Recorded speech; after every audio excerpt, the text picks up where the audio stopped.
c'est quand tu viens d'une formation très focus logiciel, sciences des données, aller en production, installer du matos, déjà c'est pas ta compétence de base, et au final t'oublies plein de trucs. T'oublies des tournevis par exemple. Et donc quand tu te fais recaler par l'opérateur qui vient t'aider justement à implémenter ce truc-là, au final t'apprends énormément de choses directement en allant au contact de ces personnes-là. Bonjour à tous et à toutes, je m'appelle Arnaud Huvelin et je suis le fondateur de Déclic.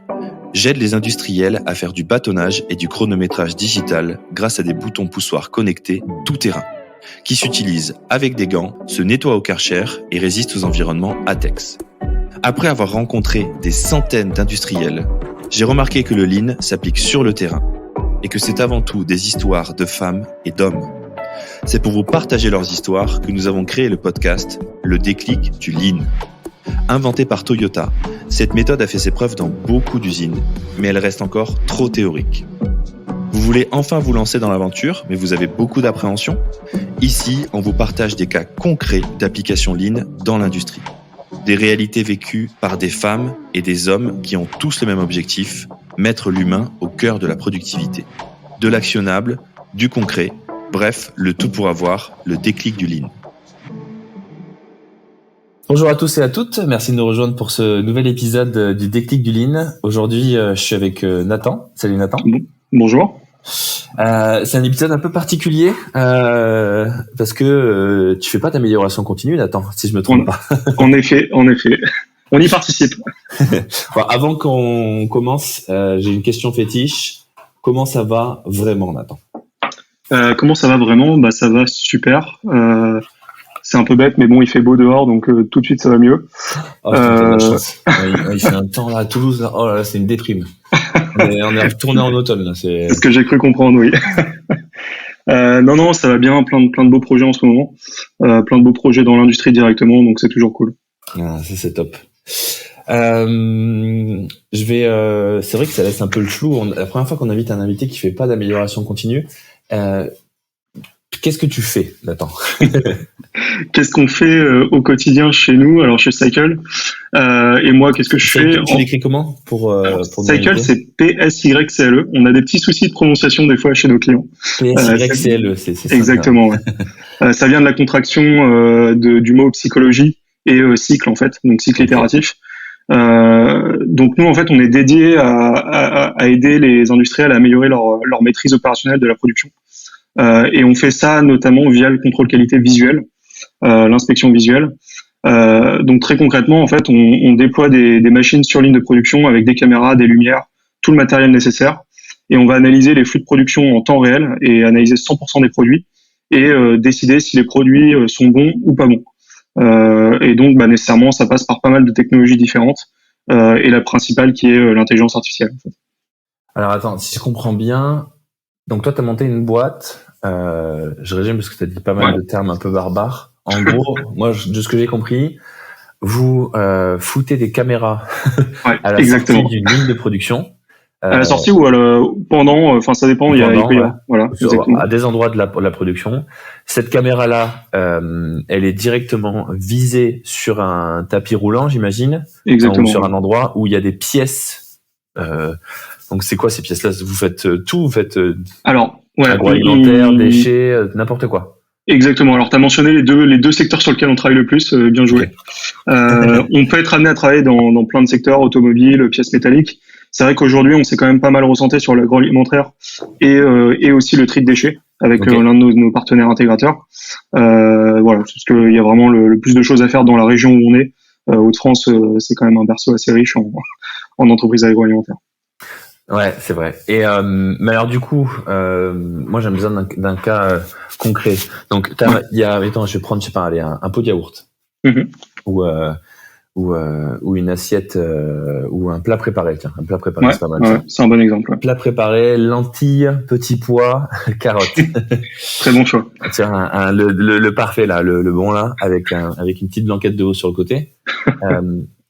Toi. Mettons qu'on est à l'étape où il n'y a pas encore le film plastique qui est dessus, et on vient juste de mettre les aliments. Ouais. Tu vas, du coup, si je comprends bien, dès qu'il y en a un où il va manquer les carottes, tu vas le dire. Exactement. Ça peut être en effet déjà un contrôle sur le produit en lui-même. Donc, est-ce qu'il y a un corps étranger ou est-ce qu'il y a un manque sur la recette? Un corps étranger aussi, ok. Ouais, ça peut arriver aussi. Hein. Mais ça peut aussi surtout venir sur le packaging en fait. Typiquement, tu as mentionné les plats préparés. Quand tu vas apposer le film plastique, il faut vérifier qu'il n'y ait pas de trou. C'est bête, hein, mais sur le dessus, sinon ton plat il peut pourrir. Il faut vérifier que tu n'aies pas de produit dans le cordon autour du film plastique, en fait, là où il y a l'adhésif qui est mis. Sinon, pareil, c'est limite quoi. Donc voilà, c'est pas mal. On travaille pas mal sur ce genre de problématique aussi sur est-ce que le packaging est suffisamment sécurisé, on va dire. Enfin, est-ce que la nourriture va pas pourrir en fait par la suite, quoi. Mais attends, mais ça marche comment du coup? Enfin, concrètement, genre, parce que la caméra, elle voit un défaut, et alors, la caméra, elle a pas de bras, elle a pas de jambes. Exactement, ouais. Nous, on veut vraiment déployer des systèmes qui vont jusqu'au bout. Même si des fois c'est très compliqué. Donc, en effet, on a une caméra en entrée qui va capter le flux, et même un peu plus en amont, t'as le détecteur de passage potentiellement pour ton produit. Et en sortie, il faut actionner quelque chose. Ça peut être un bras robotisé, ça peut être une soufflette, hein, ou un vérin, ce genre de choses. Et c'est là où on va dire, on va agir en fait concrètement sur la ligne de production en disant, voilà, le produit est mauvais, on l'éjecte. On l'éjecte ou on va le mettre autre part dans une autre. Ok, donc en fait, ton système, il est complètement autonome. Oui. Enfin, il est complètement autonome, c'est-à-dire que, il n'y a pas besoin d'une intervention extérieure. Oui, tout à fait. Pour que la ligne continue à tourner. Exactement. Ouais. Il faut bien bien vider après tous les déchets que tu as jetés. Ah oui, non, bien sûr. Oui. En fait, là où je veux quand même un peu tempérer les choses, il est autonome à partir d'un certain moment déjà. Il y a un temps de réglage évidemment qui peut varier selon les sites industriels et les produits qu'on va analyser.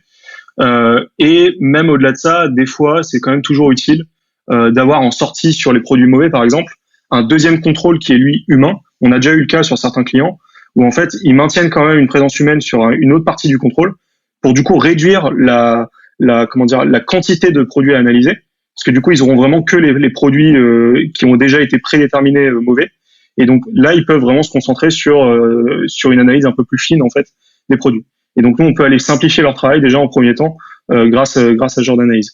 Mais on peut être aussi amené des fois à s'occuper entièrement du poste de contrôle, en effet. C'est bien, tu vas là où je veux aller, en fait, tu me vois venir. mais en fait, c'est ça qui va nous intéresser dans ce podcast. Ouais. Moi, c'est ça que j'aime bien. En fait, ce que j'ai envie qu'on creuse aujourd'hui, on va un peu plus parler de technologie, mais on va surtout parler des implantations que tu as faites, et de ce qui s'est bien passé et mal passé, parce que pour les gens qui nous écoutent là, c'est hyper intéressant. Je pense que vous y faites face aussi. L'amélioration continue, l'optimisation, le lean, ça passe aussi par implanter des nouvelles machines, implanter des nouvelles personnes, mais aussi implanter des nouvelles technologies. Et du coup, on arrive sur des problématiques très concrètes mais du coup, la caméra elle fait mon boulot, quoi. Exactement. Et moi, c'est ça qui m'intéresse de creuser, parce qu'en fait, c'est pas foncièrement vrai. Moi, je le sais, j'en suis convaincu. Mais j'aimerais que ce soit un sujet qu'on creuse un peu plus, surtout à travers des exemples. Donc, toi, déjà, tu as un premier exemple qui est hyper intéressant. Finalement, l'opérateur, la machine, lui fait un pré-contrôle. Donc, elle lui donne tous les produits qu'elle a détectés défaillantes. Et lui, après, du coup, il va faire une analyse plus poussée, c'est-à-dire, quand tu dis une analyse plus poussée, c'est pour aller faire des rapports, pour aller... En fait, c'est typiquement, en fait, nous, la technologie qu'on déploie, elle peut être très bête par moment, dans le sens où tu mets une caméra au-dessus, elle va détecter que des choses au-dessus, et elle va détecter que des défauts qui sont visibles directement, en fait. Donc, on peut travailler sur l'optique avec certaines techniques, mais globalement, il y a certains défauts que des fois on pourra pas voir car trop petits, ou parce qu'ils sont en dessous, ils sont à un autre endroit en fait qu'on ne voit pas immédiatement. Et donc dans ces cas-là, alors soit on peut continuer dans la technique et du coup rajouter des caméras, et c'est ce qu'on fait des fois, ou même rajouter un bras robot. Hein. Il y a déjà eu des cas où en fait tu mets un bras robot pour venir présenter ta pièce à différents angles à la caméra. Mais sinon une autre solution beaucoup plus presque intelligente, hein, des fois, c'est juste de rajouter en effet de continuer à garder un opérateur humain en bout de chaîne, mais qui du coup lui pourra beaucoup mieux analyser les choses, parce qu'il aura un nombre de défauts restreint à aller chercher et un nombre de points de contrôle restreint à aller vérifier, en fait. D'accord, ok. Donc en fait, c'est En fait, on file les jobs, je veux dire entre guillemets, hyper rébarbatifs, hyper intenses, et qui n'ont pas de valeur ajoutée à ta caméra. Exactement. Et les travails beaucoup plus qualitatifs, où du coup il faut aller un peu plus regarder, c'est un peu plus fin dans l'analyse et la compréhension. Là, du coup, on le laisse aux opérateurs de ligne. Exactement. Mais est-ce que tu as des implantations, un cas d'implantation qui s'est hyper mal passé? Genre vraiment, ça a été un fiasco total. Alors un fiasco par rapport au lien avec les opérateurs, ou même plus techniquement, tu voudrais dire? Moi, c'est plus le lien avec les opérateurs qui m'intéressent. Les fiascos techniques, je les connais, c'est normal. Enfin, je veux dire, tu fais une solution technologique, une technologie, elle est jamais mature dès le début. Enfin, il y a qu'à regarder les voitures, les avions, n'importe quoi. Enfin, c'est normal qu'une technologie, elle mette du point, elle mette du temps à être mature et à être robuste. Ça, je le dis à tout le monde. Si vous testez une nouvelle technologie, au début, oui, il y aura des petits ratés, mais c'est normal, mais ça va s'améliorer. Non, moi, ce qui m'intéresse, c'est le rapport souvent, tu vois, on est focalisé sur techniquement, est-ce que la caméra, elle arrive à avoir une vision et un détail de machin, je sais pas combien de pixels, mais en fait, le plus important, c'est l'humain. C'est comment est-ce que la technologie s'intègre par rapport aux gens. Donc, moi, c'est plus les gens qui m'intéressent. Je suis entièrement d'accord, et c'est souvent, l'aspect technique, c'est une chose, mais qui est souvent, soit on arrive à la résoudre parce qu'on a les compétences, soit on est face à un projet qui est juste techniquement pas faisable. Et dans ces cas-là, en effet, il faut potentiellement s'arrêter. Après, c'est vrai que c'est sur l'aspect humain que c'est très compliqué. Alors, il y a plusieurs problématiques. La première, en effet, sur les opérateurs, je vais peut-être te décevoir, mais jusqu'ici, à ma connaissance, on n'a pas eu de projet vraiment où il y a eu un refus net des opérateurs ou opératrices. Parce que quand on intervient sur une ligne, en général, c'est que il y a quelque chose qui va pas, dans le sens où soit la ligne tourne pas assez vite, soit les opérateurs sont surmenés en fait, parce qu'ils font pas que une chose potentiellement, hein, ils font d'autres jobs. On est déjà arrivé sur des lignes en fait où certains opérateurs font à la fois le contrôle, mais à la fois du déchargement par exemple de produits. Et dans ces cas-là, quand la ligne tourne trop vite, ce qui est souvent le cas, ils ont pas le temps de faire l'une des tâches correctement en fait. Donc en fait, jusqu'ici, c'est vrai qu'on n'a pas eu vraiment de refus net. Alors, on a bien senti des fois des cas où tu sentais que les personnes n'étaient pas trop comment dire contentes qu'on soit là. Mais en général, t'imagines, c'est normal comme réaction. Enfin, exactement. On vient un jour, ton patron il vient, ton directeur, ton manager il vient, t'en attends qui descend avec une caméra et qui dit coucou. Et il dit comment ça vous allez mettre des caméras, c'est quoi ce bordel? Il faut expliquer quoi, c'est normal. Ouais, exactement. Et surtout qu'en fait au final, comment dire, le développement de la solution se fait souvent grâce à ces opérateurs en fait, puisque c'est eux qui ont la connaissance terrain sur est-ce que les produits sont bons ou pas bons, et donc on a besoin de leur expertise pour mettre à jour le système en fait. Donc déjà rien qu'à ce niveau-là, en fait tu co-construis un petit peu ta solution, tu la co-déploies en fait avec les personnes qui sont sur le terrain. Donc je pense déjà que cet élément-là il peut déjà aider. Ça, plus le fait qu'en effet, tu arrives sur des lignes qui, en général, ont un petit souci en termes de capacité en ressources humaines, on va dire, fait qu'au final, on n'a jamais eu vraiment de casse, ou même, enfin, ça, j'en ai déjà entendu parler. Certains autres fournisseurs de matériel m'avaient déjà parlé des fois que les opérateurs allaient casser le matériel volontairement. Alors, je sais pas si ça se fait vraiment dans les faits, mais en tout cas, nous, jusqu'ici, on n'a pas eu ce genre de cas. Alors c'est peut-être aussi le reflet de notre taille qui est relativement petite, mais on a eu un peu de chance. Non, je pense pas. Regarde, déjà tu m'as menti parce qu'en début d'épisode tu m'as dit que tu faisais pas de lean, mais en fait c'est faux. Tu viens de me dire un truc, c'est du lean ça. Ouais, alors tu m'as dit on développe avec les opérateurs, on co-conçoit l'intelligence de la caméra. Mm-hmm. Et donc en fait. Il me semble, après ça a quand même fait quelques épisodes qu'on a autour du lean, tous les mecs nous disent quand vous concevez un outil pour les opérateurs, il faut le concevoir avec les opérateurs. Exactement. Parce que sinon ça me moi, je sais pas les fournisseurs que t'as, mais je suis quasiment sûr qu'ils ont installé leur caméra sans demander l'avis à personne. Moi franchement, c'est bien possible en effet. Ouais. Et alors pour revenir un peu sur la partie lean, je tiens quand même à préciser, en effet, tu l'as un peu mentionné au début de l'épisode. Nous, on a une connaissance ultra pratique du lean, on va dire. En fait, moi, si tu me parlais de Lean il y a 6 mois, par exemple, j'aurais pas été capable de dire exactement ce que c'est. Et j'en suis peut-être même toujours pas capable, je pense. Je pense que indirectement, il y a des choses, en effet, des process qu'on a et des technologies qu'on déploie qui sont directement liées au Lean, en fait. Mais nous, on se focus vraiment pas sur la partie théorique de la chose. On cherche même pas à décrire un peu le truc et à se vendre en tant que boîte qui fait du Lean, ou du moins qui aide les entreprises à faire du Lean. Mais en effet, il y a sûrement des choses qui indirectement le sont clairement. Mais c'est ça qui est bien aussi avec le Lean. On parle beaucoup de. Je recommande à toutes les gens qui veulent se former de se former au Lean. C'est jamais de l'argent perdu. Il y a des super cours comme les gens de chez Seven Shapes ou d'autres. Enfin, allez-y, formez-vous au Lean. Il y a plein de choses à lire, à écouter. Faites-vous certifier Black Belt, Green Belt. Ça vaut le coup. C'est une très bonne chose. Par contre, ce qui est bien aussi, c'est que il y a une différence entre être formé au Lean et faire du Lean sur le terrain. Ouais. Et ça, c'est vrai que tous les invités qu'on a nous le disent, qui font du Lean et qu'ils apprennent aux opérateurs et aux gens terrain et à d'autres personnes à faire du Lean, et qu'il n'y a pas besoin d'avoir fait de grandes écoles pour faire du Lean, parce que ça reste du bon sens. Ouais. Exactement. En fait, ça reste écouter l'autre, se mettre à sa place, essayer de lui apporter des solutions, voir si jamais ça marche, faire des erreurs. Là, on en revient au truc de c'est normal que la techno marche pas direct.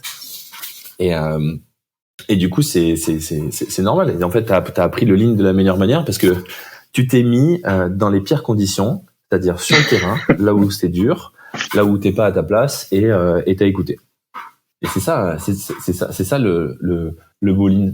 Et ok. Et donc du coup, tu disais une fois ça s'était un peu mal passé, c'est ça? Genre les mecs étaient pas trop contents au début. Ils étaient un peu en mode qu'est-ce que c'est que ça? Ouais. Petit souci technique visiblement. Ah putain. Ça a coupé quand? Tu parlais de, en effet, l'apprentissage, la meilleure façon d'apprendre le Lean, c'était directement de le faire sur le terrain. Je me suis tapé un monologue et du coup, mais je pense que c'est enregistré. Écoute, on laissera Gabriel, pour toutes ceux et celles qui nous écoutent. On a un monteur qui s'occupe de récupérer un peu les bandes son et de faire un truc un peu joli qui s'appelle Gabriel. C'est grâce à lui que les épisodes ressemblent à quelque chose au niveau auditif.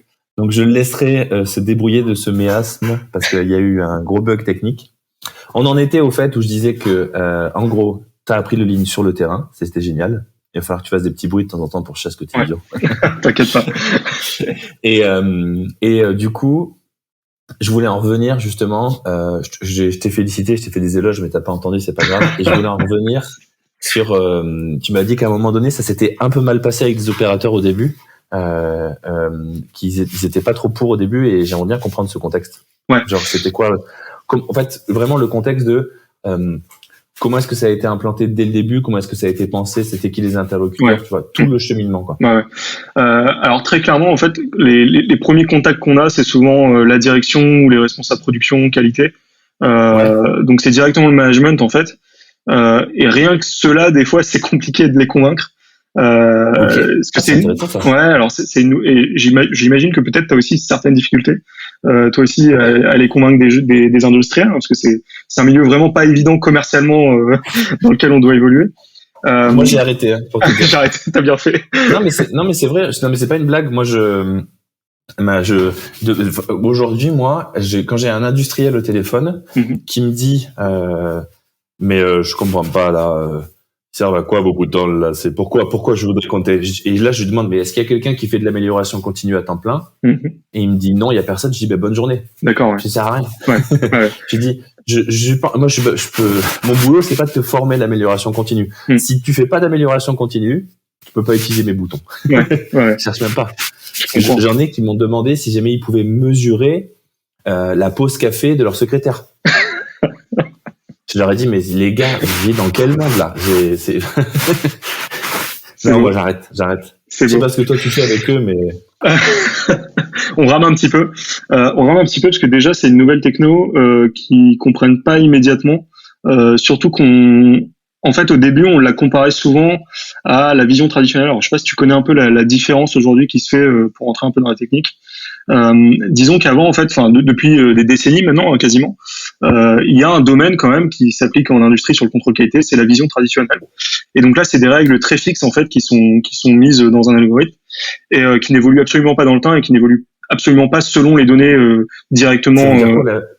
Je comprends pas, ça veut dire la vision traditionnelle. Alors en fait, nous c'est le nom qu'on lui donne, mais c'était des algorithmes de vision en fait, comme on les fait aujourd'hui, mais qui employaient une technologie différente en fait. Une technologie qui n'évolue absolument pas en fait, qui est pas basée sur ce qu'on appelle aujourd'hui les réseaux de neurones, qui fait qu'en fait tu disais ok, si j'ai un pixel là qui est de telle intensité, c'est qu'il y a un défaut. Mais donc c'est pas comme ça qu'on fait. En fait aujourd'hui si tu fais ça, ton produit il bouge de un demi pixel, ton algorithme ne fonctionne plus.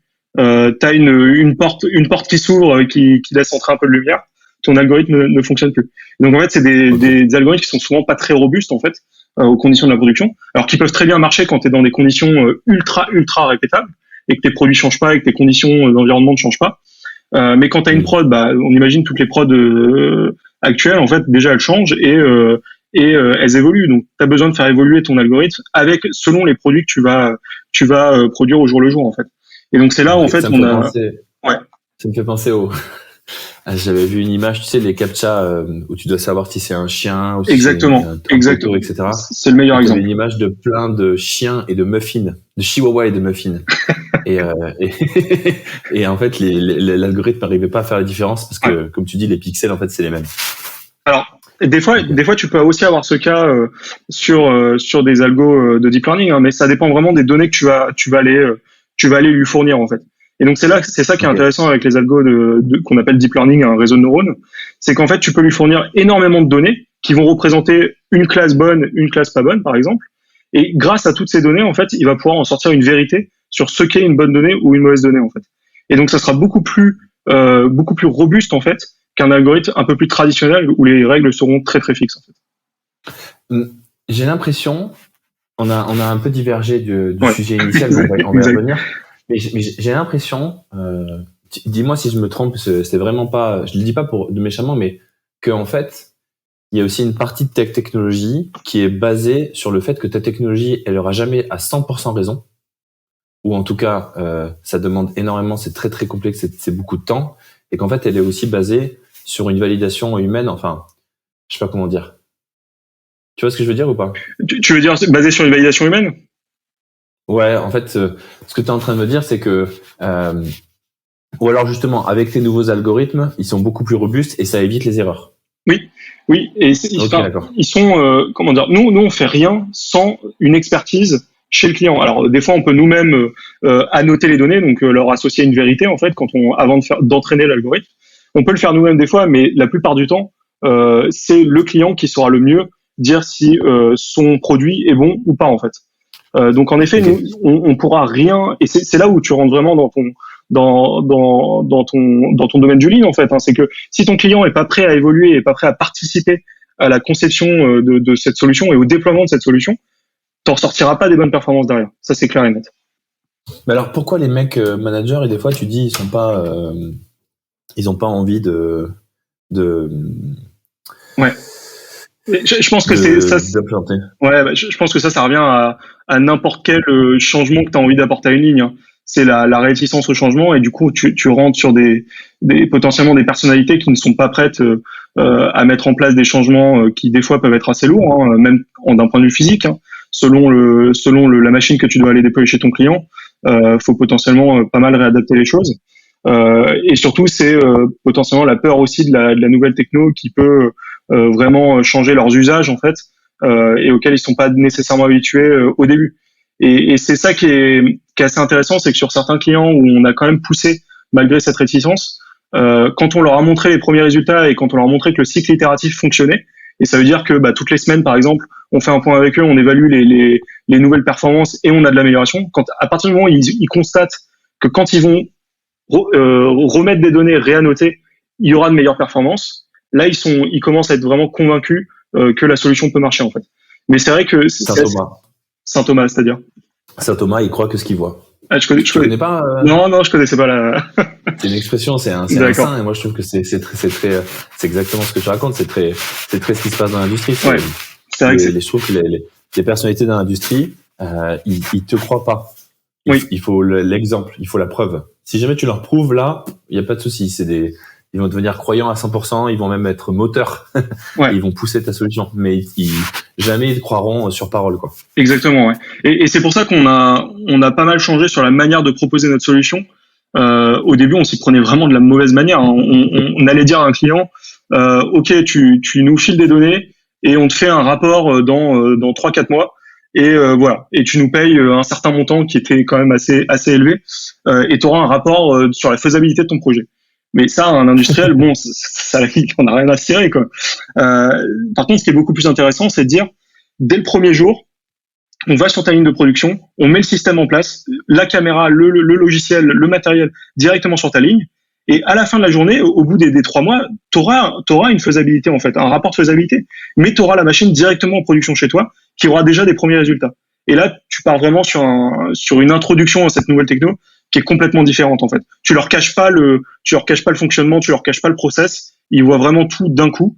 Et au lieu de dire filez-nous les données et faites-nous confiance, tu leur mets directement la machine en production. Donc toi, tu fais la preuve par exemple, quoi. Excuse-moi.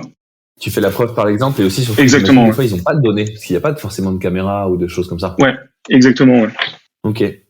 Et du coup, on parlait alors donc c'est comme ça que tu traites, c'est comme ça que tu as traité les réticences. C'est les mecs. Donc c'est rigolo. Au début, c'était les managers qui croyaient pas, quoi, qui disaient ouais mais ça va pas marcher ou alors oui mais ça va. En fait, pourquoi est-ce qu'ils avaient peur? Ils avaient peur pour eux, ils avaient peur pour leurs mecs. Tu vois, c'est ça que j'arrive pas à croire. Je pense que c'était pas vraiment ça. C'était surtout une peur peut-être liée à l'investissement que ça nécessitait, parce que c'est des solutions qui peuvent coûter assez cher en matériel et en temps aussi de notre côté, hein, pour tout mettre en place. Donc je pense que leur peur vient un peu de là pour eux, pour le coup.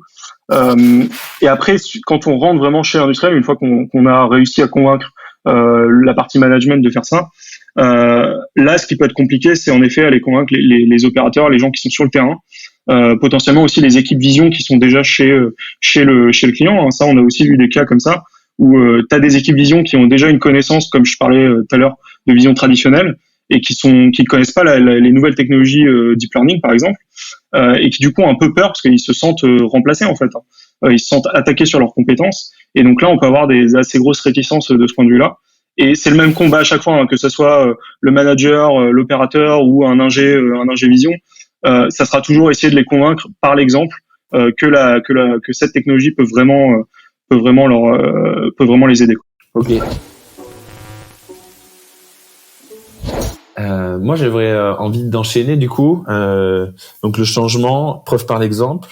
Est-ce qu'au niveau des opérateurs, du coup, ça a été dur à un moment donné aussi avec eux? T'as eu des choses un peu dures, quoi, des trucs auxquels tu t'attendais pas et finalement, j'imagine que ça s'est bien passé, mais Non, alors franchement, en fait, le pire cas que j'ai, c'était, je l'ai mentionné un peu sur mon la dernière intervention, hein, c'était le cas d'un ingé vision qui était vraiment contre. Pour le coup, ça se voyait vraiment, il était pas du tout convaincu, et on a mis beaucoup de temps. Donc au final, ça s'est calmé et ça s'est bien passé. Par contre, c'est vraiment sur côté opérateur, on n'a vraiment jamais eu de gros de soucis, même pas de gros soucis, de soucis tout simplement. Le fait est qu'ils étaient vraiment assez ouverts pour le coup quand on implémentait ces nouvelles technos. Surtout sur l'aspect co-conception. Alors après, on n'a pas non plus un regard direct sur les choses, dans le sens où quand on déploie l'outil, bon, on discute évidemment avec les opérateurs. Sur la co-conception, ça va surtout se passer avec le responsable du projet en interne, qui lui va faire descendre l'info à ses équipes pour potentiellement annoter des données ou collecter les données. Et de toute façon, on essaye de rendre l'outil le faire avec le moins de friction possible pour ces personnes-là, parce qu'on sait qu'elles ont d'autres choses à faire. Mais ouais, non, on n'a pas eu directement des échanges tendus pour le coup avec des opérateurs jusqu'ici. C'est rigolo ce que tu dis. En fait, c'est un parallèle, mais j'ai l'impression que t'es en train de parler des déclics, quoi, parce que en fait, je me rends compte on a eu. C'est pour ça d'ailleurs que maintenant, tu vois, aujourd'hui, je te disais, on traite vraiment que avec les responsables d'amélioration continue. Si jamais il n'y a pas de responsable d'amélioration continue dans l'usine, on n'est pas trop chaud de parler avec eux, et ou alors faut vraiment, tu vois, que le responsable de production ou que les gens ils soient vraiment formés lean et il y a une grosse culture. Parce qu'en fait, au début, moi, j'avais quand même des mecs qui me disaient ouais, mais pourquoi est-ce que les opérateurs ils vont appuyer sur les boutons? Ouais. Tu vois? Et je lui disais, et j'étais en mode, mais attends, mais le mec, c'est ses problèmes. Enfin, tu vois, genre toute la journée, il a des soucis, ça le fait chier. Et j'en ai même qui m'ont dit, véridique, je dirais pas la boîte. Non, mais attends, si on met les boutons, il va falloir qu'on mette une prime pour qu'ils appuient sur les boutons. Et j'ai dit, mais les gars, mais attendez, mais. Et en fait, et au contraire, tous les opérateurs qu'on a équipés, parce qu'on a équipé plus de beaucoup d'usines là maintenant, là, c'est cool. Nous, on essaye d'avoir des retours. Comme tu dis, c'est pas facile. T'es pas tout le temps en direct avec eux. En tout cas, tu les as à travers les responsables. On n'a jamais eu de retour d'opérateurs qui disaient non, ça j'en veux pas, c'est hors de question, machin, etc. On a eu des retours d'opérateurs qui disaient par contre, et ça c'était intéressant, ouais, mais les boutons ils sont mal nommés. Ouais. Tu vois, c'est pas la bonne chose qu'on mesure, c'est pas le bon truc. Ouais, je suis complètement d'accord avec toi. En fait, les retours qu'on a eu directement de personnes sur le terrain, d'opérateurs, c'était des retours super constructifs en fait. C'était des, j'imagine un peu comme toi, nous on avait des soucis assez techniques sur les premiers déploiements. Les gens venaient te voir et te disaient, dès que tu leur demandais, alors c'était ça qui était compliqué, c'est que ils revenaient pas directement vers toi, c'est dès que tu leur demandais un peu comment ça se passait. Là, ils te disaient, ah oui, non, ça c'est un peu compliqué à utiliser, ça prend un peu trop de temps, et ils te font des super retours au final. Donc ça, c'est vrai que c'était assez étonnant presque, parce que c'est vrai que quand on s'est lancé dans ce business, on pensait vraiment que les plus grosses contraintes allaient venir en effet d'opérateurs qui voulaient vraiment pas de la techno sur la ligne. Et jusqu'ici, on a été assez agréablement surpris du peu de retour, en tout cas par rapport à des responsables qui eux des fois sont beaucoup plus directs sur le refus de mettre notre système. Mais ouais, c'est grave. En fait, c'est rigolo. On a des technos complètement différentes, mais on vit la même chose. Moi, je vis exactement là. Tu vois, j'ai des managers des fois qui me disaient les boutons ils sont pas appuyés, on comprend pas et tout. Et je leur dis, c'est qui a écrit la liste des boutons? Ils me disent c'est nous. Et là je regarde autour de la table, je dis est-ce qu'il y en a un de vous là qui clique sur les boutons? Et ils me disent non, c'est pas à nous, c'est les opérateurs sur le terrain. Je dis vous voyez pas le problème là? Vous leur avez même pas demandé leur avis quoi. Et en fait c'est vrai que tu te rends compte maintenant. En fait, les opérateurs sur le terrain sont hyper enclins parce que eux, ils sont demandeurs d'outils, ils sont demandeurs de choses pour investissement, embauche, n'importe quoi, pour que la production tourne mieux, pour que leurs conditions de travail soient meilleures. Ouais. Et les réticents, en fait, ceux qui ont du mal à mettre ça en place, c'est plutôt les managers, parce que je pense qu'ils se sentent un peu démunis aussi. Ouais. Les managers, tu vois, c'est ceux qui nous écoutent sur ce podcast, c'est pas les opérateurs. Et je commence à en avoir rencontré pas mal. Je pense que toi aussi.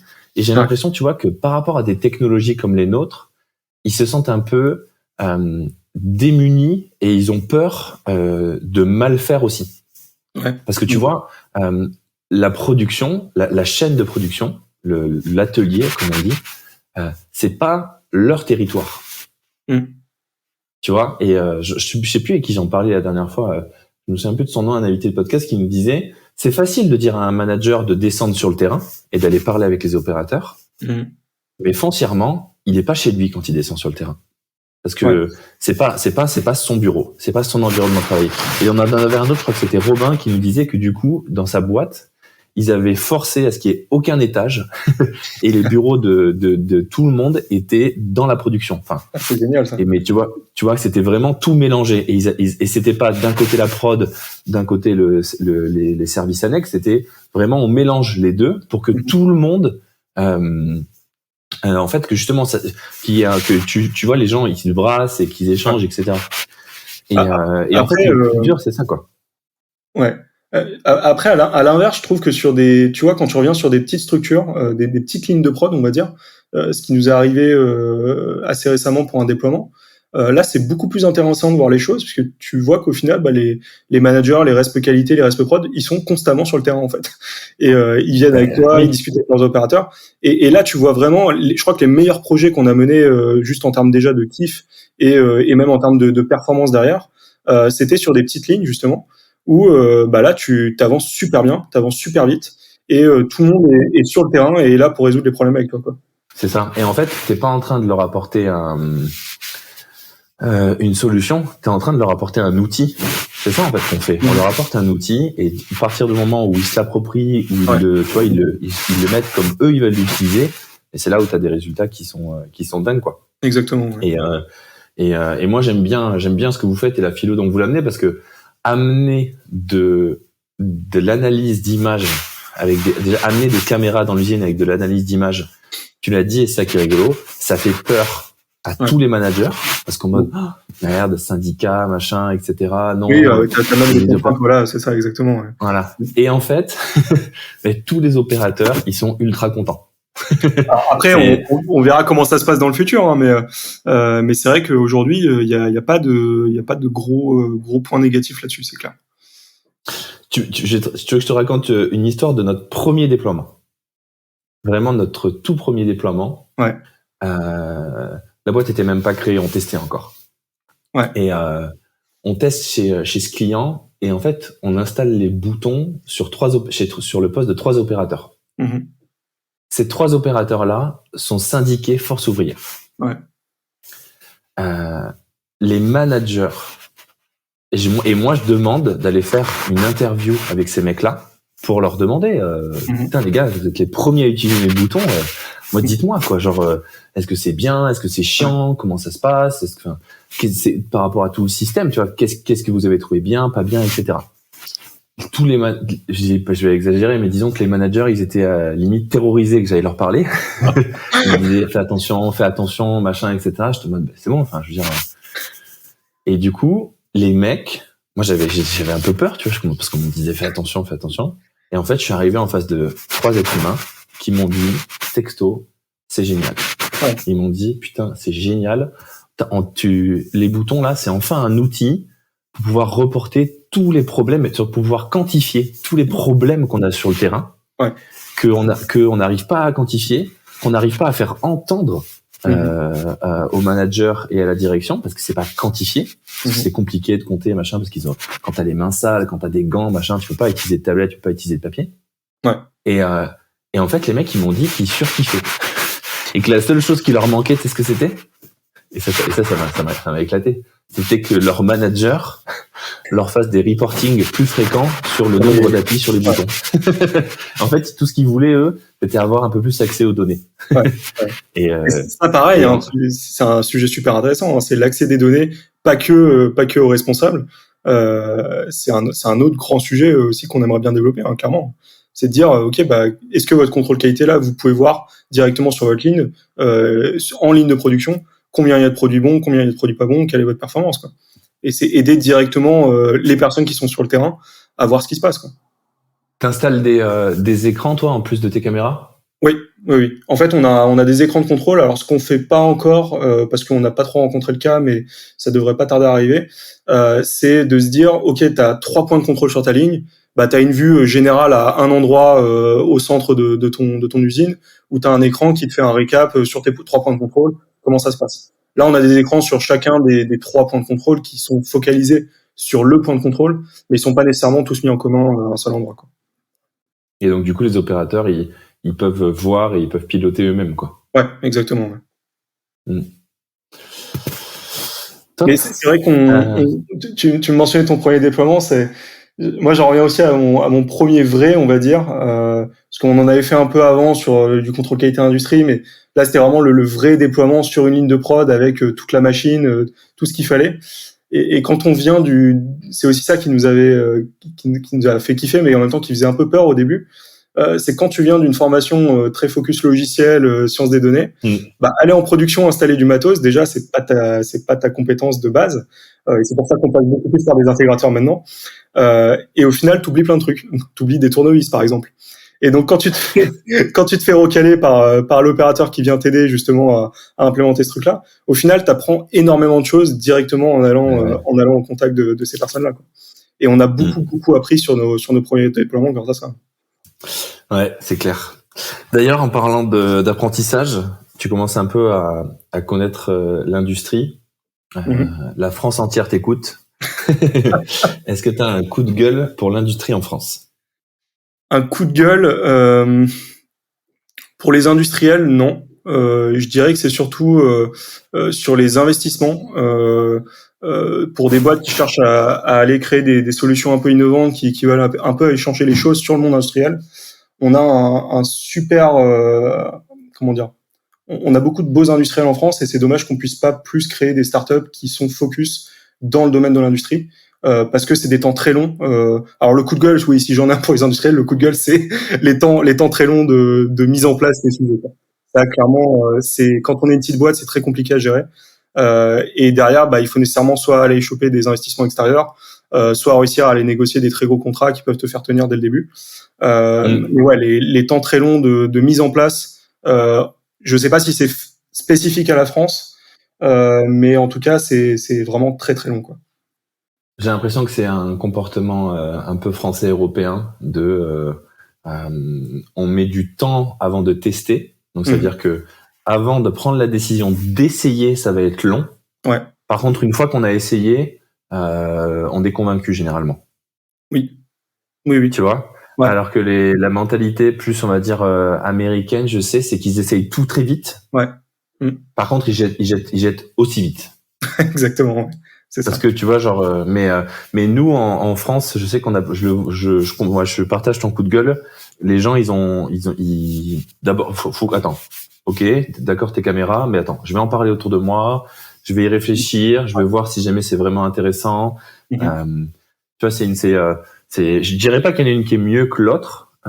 C'est sûr que du coup, ça met un peu plus de temps, ouais. Mais c'est vrai que c'est pas facile. Tu vois, c'est un beau coup de gueule. Et comment est-ce qu'on fait pour changer ça?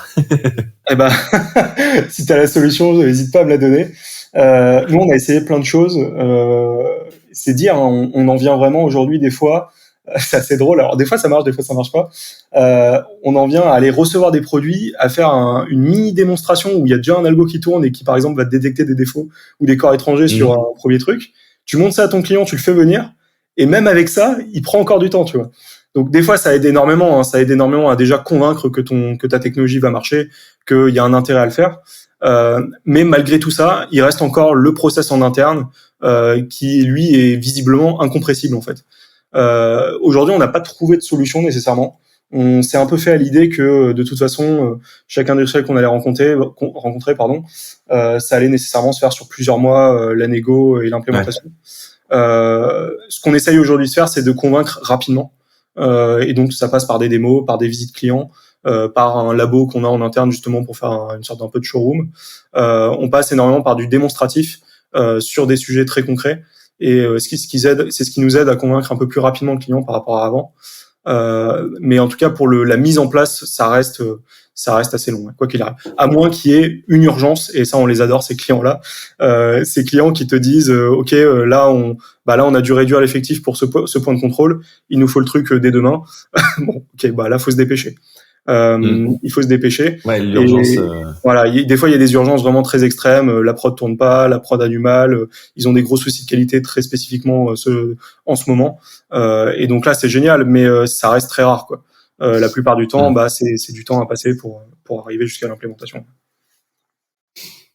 Ouais, c'est vrai que c'est compliqué. Pour moi, ça vient ce côté-là aussi, il vient du fait que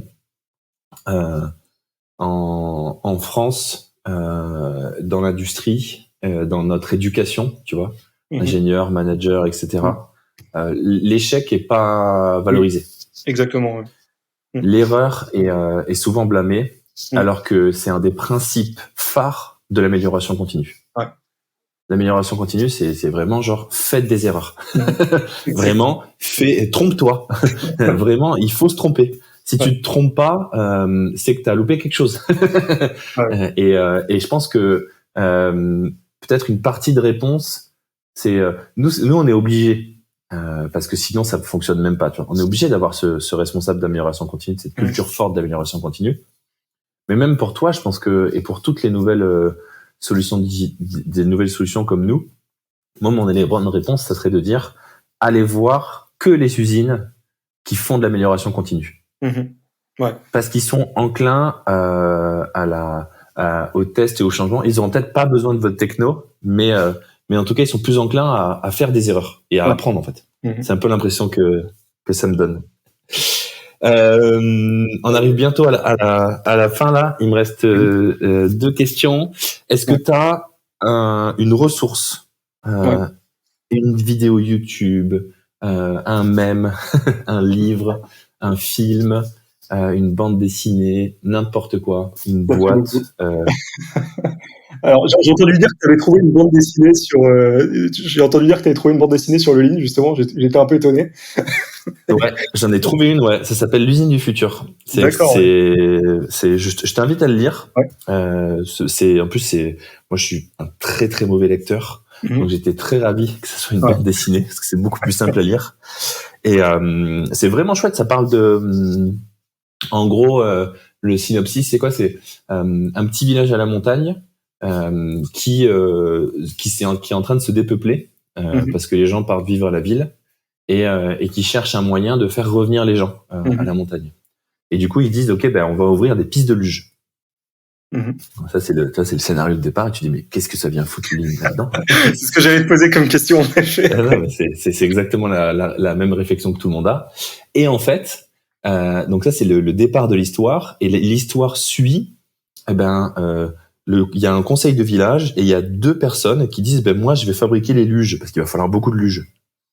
Et en fait on suit ces 2 personnes qui chacune de leur côté font leur usine.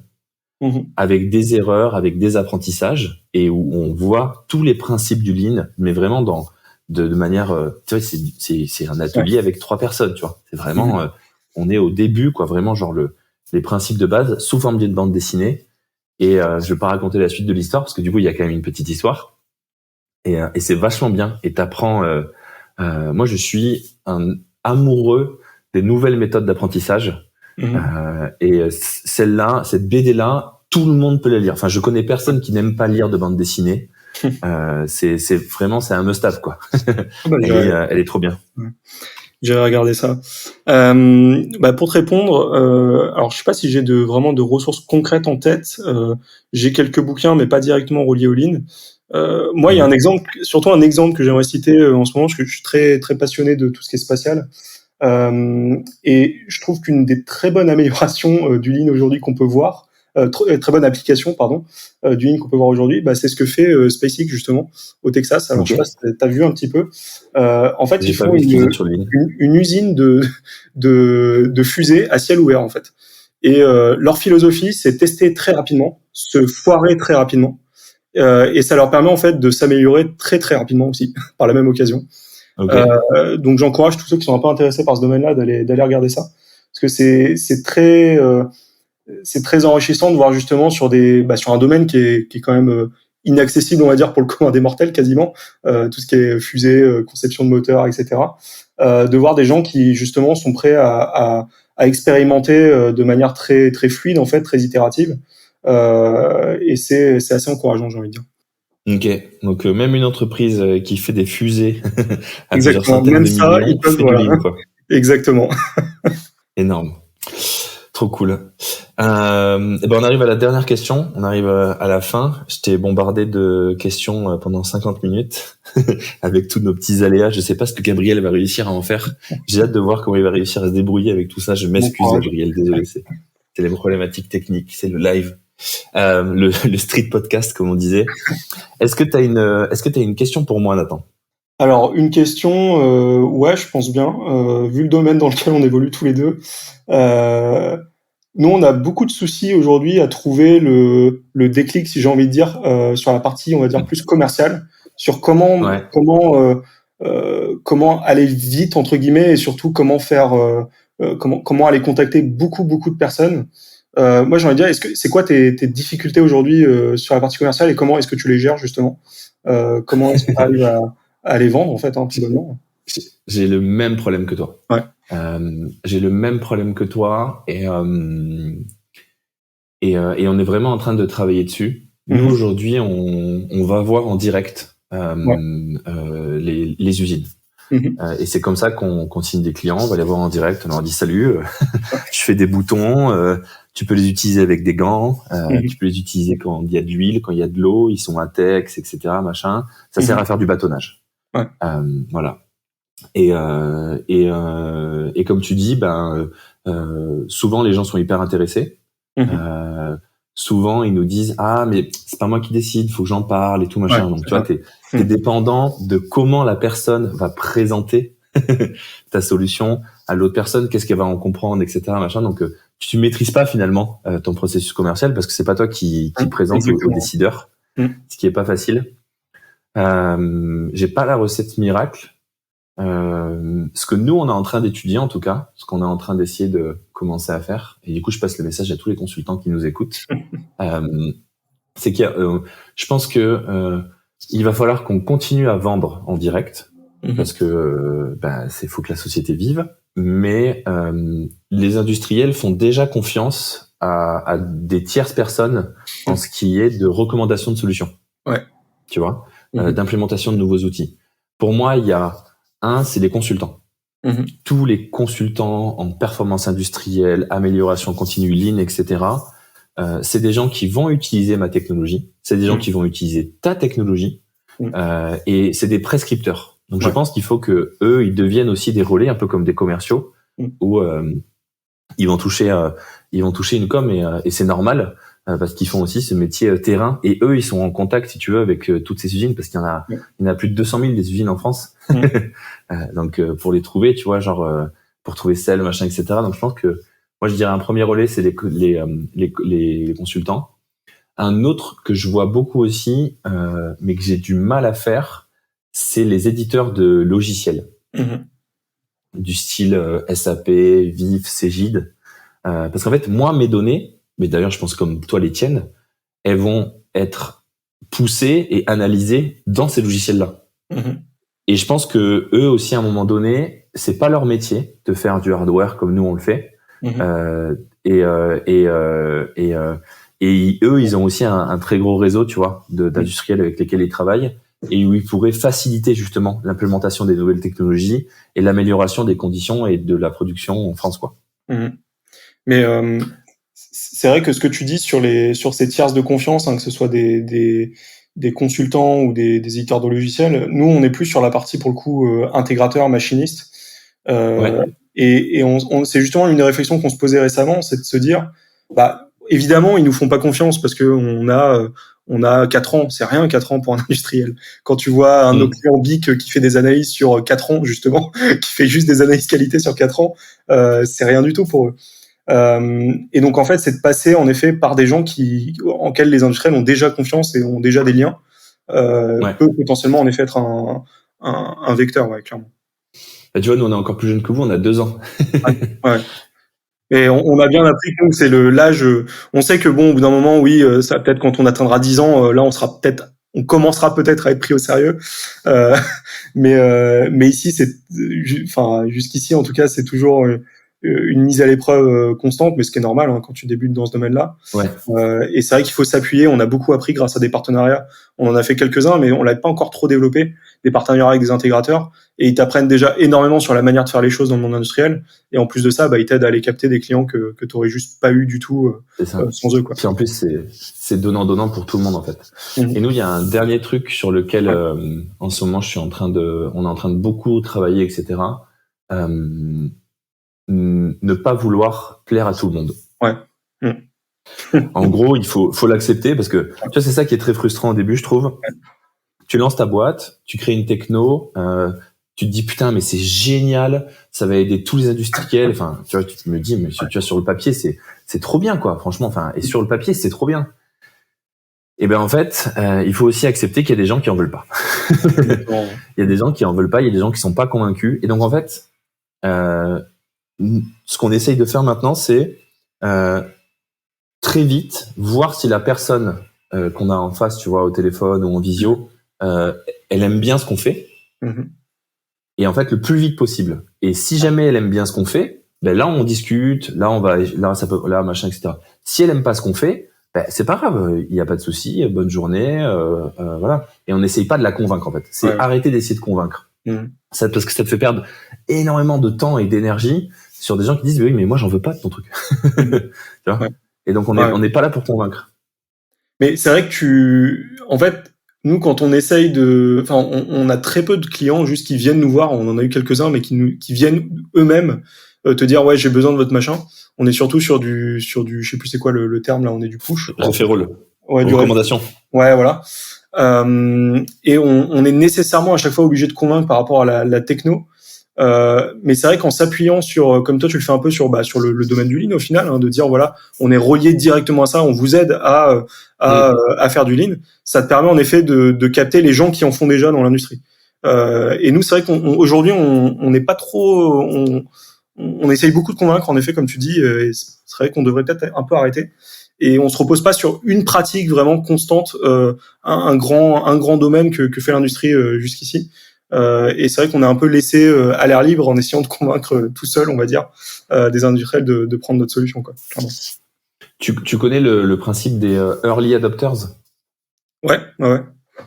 Donc en gros, pour ceux qui nous écoutent, c'est le principe, c'est quand il y a une nouvelle technologie qui sort, n'importe quoi, il va toujours y avoir au tout début des gens qui sont ultra convaincus. Mais quand je te dis ultra convaincus, c'est ultra convaincus. Et qui vont être les premiers utilisateurs de la solution. C'est ça. Ces personnes-là représentent 1%, 1 pour 1000 de ton marché, voire même 1 pour 100 000 de ton marché parfois. Et par contre, eux, t'as pas besoin de les convaincre. Ouais. Ils vont t'acheter direct, même si jamais t'as plein de bugs, plein de défauts. Ils vont te faire les meilleurs retours, ils vont pousser et ils vont aller convaincre d'autres personnes autour d'eux. Et nous, on cherche toujours, on pense trouver, mais tu sais, c'est toujours une question de niche. Qui c'est ces personnes-là dans l'industrie qui sont ultra convaincus de ce qu'on fait, et à qui on n'a pas besoin d'expliquer l'intérêt du lean, de discuter avec ses opérateurs, de quantifier les fins, tu vois, de l'outil, quoi, tu vois. Et aujourd'hui, la meilleure, moi, le plus niche que j'arrive à faire, c'est mon client parfait, c'est un responsable d'amélioration continue qui va régulièrement sur le terrain échanger avec ses opérateurs et qui travaille dans une usine où les opérateurs ont soit des gants, soit les mains sales, comme je dis, entre guillemets, comme je dis, et ils vivent dans un environnement, travaillent dans un environnement où on peut pas mettre de papier, on peut pas mettre de tablette. Ce qui au final est assez large dans l'industrie. Hein, et même en disant ça, tu vois, je me rends compte que ça reste super large parce que tu prends l'agroalimentaire, la chimie, la pharma, c'est énorme. C'est ça que j'aime bien sur ce que tu me décris, c'est que tu prends en compte la réalité terrain. On a déjà eu des prestataires de services dire notre techno elle fonctionnera pas s'il y a de la poussière. Ok, bon du coup tu la mets où ta techno? Est-ce que tu la mets en prod, quoi? Et en fait, c'est vraiment dire, bah oui, mais l'industrie, bah ça peut être sale, ça peut être, ça c'est pas, il y a de l'humidité, il y a de la poussière, il y a plein de trucs. Tu dois porter des gants. Donc il y a vraiment toute une réalité terrain que tu vois pas si tu vas pas là-bas, quoi, clairement.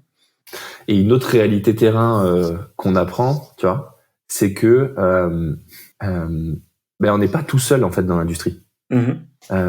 Souvent, au début, à tort, on a l'impression que notre techno elle va évoluer un peu tout seul. Mais en fait, moi, mes données, les données collectées par les boutons, je les pousse sur SAP, je les pousse sur Excel, je les pousse sur Power BI, je les pousse sur Braincube, coucou Braincube, je les pousse dans tous les MES possibles, tous les logiciels, tu vois, d'analyse un peu plus complexes, on va les pousser dedans. Et pour moi, c'est ça qui manque aussi dans l'industrie. Du coup, là, je vais parler à tous les éditeurs de solutions comme nous. Il manque ce côté intégration les uns dans les autres et collaboration les uns avec les autres. Parce qu'en fait, il n'y a pas un acteur qui va solutionner tous les problèmes de l'usine. Exactement. Tu vois, c'est plein d'acteurs. Et il faut qu'en fait, on travaille tous ensemble. Et nous, c'est pour ça que maintenant, nos clients, il nous dit je veux les données là, pas de souci, on lui pousse les données où il veut. Et c'est ça en fait, je pense qu'il faut travailler. Tu fais bien de mentionner ça. Tu peux pas mener des projets aujourd'hui dans l'industrie tout seul. Tu es nécessairement obligé déjà d'avoir une confiance déjà de ton client. Il faut qu'il soit motivé pour faire le projet. Mais au-delà de ça, la plupart du temps, tu as besoin de faire appel à d'autres compétences. Si tu veux déployer un vrai truc en production, tu dois faire appel à d'autres personnes. C'est clair et net. Intégration, toujours. Voilà. Puis c'est normal en fait, parce que l'usine est un système complexe, vivant, interdépendant avec beaucoup de choses, et tu dois pas être une contrainte, au contraire, tu dois faciliter. Et putain, déjà, ça fait déjà 1 heure après tous ces petits calembours. Merci beaucoup Nathan pour ce moment, cet épisode un peu hors série. Merci à tous et à toutes de nous avoir écoutés. Si jamais vous connaissez des personnes comme Nathan, n'hésitez pas à les taguer en commentaire pour qu'on aille les interviewer. Si jamais vous connaissez des personnes expertes du lean ou qui font du terrain, même sans avoir été formés, n'hésitez pas à les taguer aussi. Je vous remercie à tous et à toutes de nous avoir écoutés, et vous pouvez nous poser de vos questions en commentaire. Merci Nathan. Merci Arnaud. Au revoir. Merci à tous et à toutes d'avoir écouté cet épisode du Déclic du Lean. Si vous souhaitez échanger avec notre invité, n'hésitez surtout pas. Il va y avoir ses coordonnées en description et vous pouvez le ou la contacter directement sur LinkedIn. Si vous souhaitez participer à un épisode du podcast du Déclic du Lean, je vous invite à me contacter soit sur LinkedIn ou à m'écrire directement par email arnaud@declic.fr, DECLIQE. Enfin, si vous voulez en savoir plus sur nos boutons et sur ce qu'on fait dans les usines, vous pouvez trouver toutes les informations sur notre site internet declic.fr ou sur LinkedIn. Je vous remercie encore pour votre écoute et je vous dis à la semaine prochaine pour un nouveau podcast sur le Lean dans les usines.